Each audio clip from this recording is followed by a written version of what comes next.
Bismillah ar-Rahman ar-Rahim. Allahumma salli ala Muhammadin wa ali Muhammad. Assalamu alaikum to anyone who may be tuning into this short video, and hello to anyone who may be passing by and listening in as well. I'm recording this on the last Sunday of the month of Ramadan 2021, and today I just wanted to reflect upon the issue of colonialism and colonial history and why it is not taught in schools. It still is not taught in schools, even though there have been some calls by various politicians in the UK for it to be taught. But the fact that colonial history is omitted from the curriculum of children in schools of countries that used to colonize other countries means that countries that used to colonize other countries maintain a false sense of self, and they deliver this false sense of self to their populations. There's a lot that I could talk about with regard to this, and that inshallah I will touch upon as well. But I started to discover other cultures when I moved to London when I was 18. I had already had an interest from the age of 10 in Japanese language and culture, and I saw many aspects about Japanese culture that I felt were superior to Western culture. Partly the etiquettes being one thing, the sense of refinement, the sensitivity to poetry and the seasons, which has largely been lost in today's westernized or Western culture. Anyway, moving on from that, when I moved to London, obviously in an international city, you're going to be meeting people who are from countries that were colonized by Britain. And it was in interacting with people from ex-colonized countries, or people who may have even been born in Britain but whose parents or grandparents were from ex-colonized countries, that I discovered a whole different way of seeing the world. And that it's like walking through a door that you can never walk back through, if that's the right way of putting it.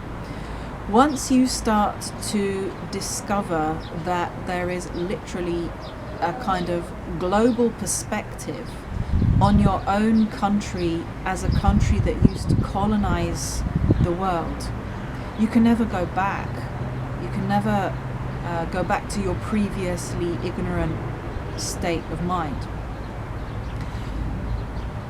The fact that colonialism and colonial history is deliberately omitted from national curriculums means that European youth and youth from ex-colonized countries that are also going through the same schooling system as the European youth as well all grow up completely ignorant of the truth.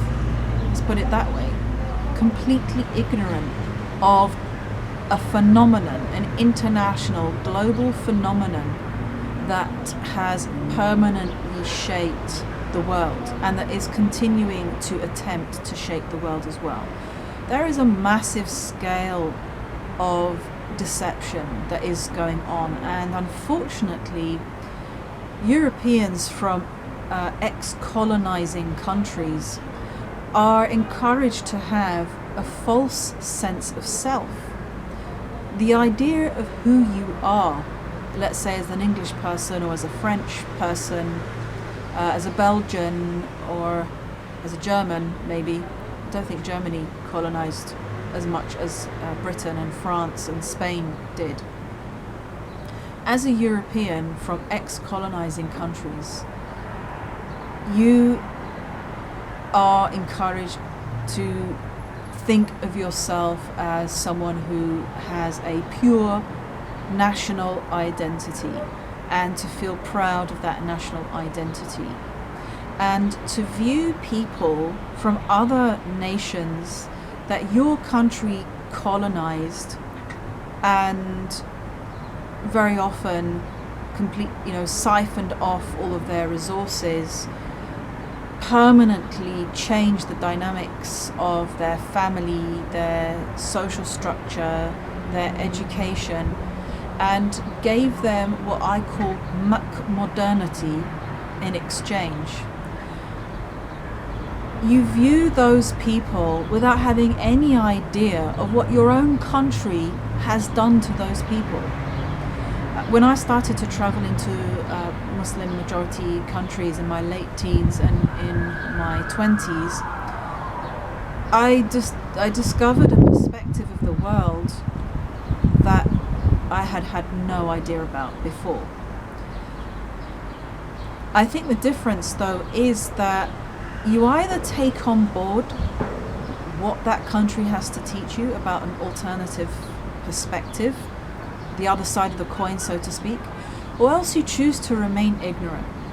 If you choose to remain ignorant, that means that you go on holiday in these countries for some kind of exotic experience, but you don't fundamentally change as a person.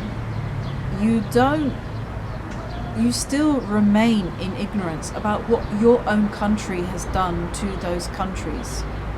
There is a whole economic dynamic that is going on in the world today. I mean, we talk about tourism and how countries are depending upon tourism and they want tourists to come in. Turkey being one of them because of the COVID situation. They want to. They're in a state of being anxious to welcome tourists to come back.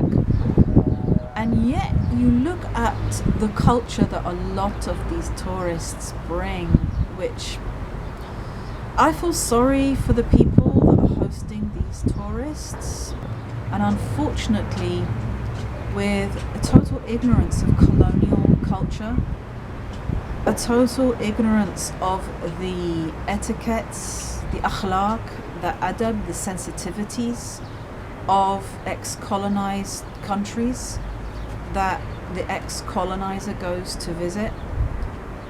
It means that we have still today what I would call a neo-colonial dynamic going on.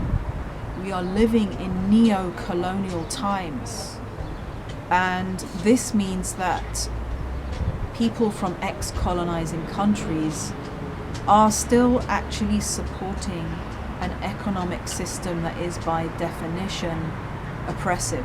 It is a system of enslavement and a system of tyranny that they're completely unaware of. So, inshallah, I hope that these reflections for today may provide some food for thought, and I hope to again in future upload a lot more videos on colonial history and also on the impact that colonialism made on the thinking, the way of being, the well-being of people of ex-colonized, now neo-colonized countries. Thank you for listening, and inshallah we'll see you